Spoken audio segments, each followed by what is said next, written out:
सूरजपुर में सड़क सुरक्षा ला बढ़ावा दे बर इधरी पुलिस डहर ले यातायात के विशेष अभियान चलाए जाते। ये अभियान के तहत अब तक के यातायात नियम के उल्लंघन करने वाला वाहन चालक मनु पर करीबन 1500 से ज्यादा कार्रवाई करे जा चुके हैं।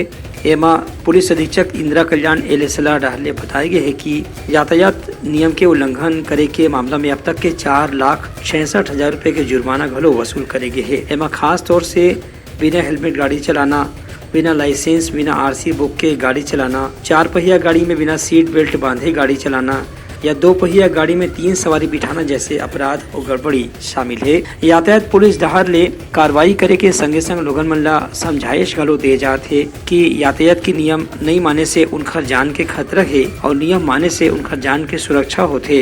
यही पाए के पुलिस हर समय समय में लोगन मन ला यातायात के प्रति जागरूक करे के प्रयास करते। ब्यूरो रिपोर्ट उलंघा न्यूज।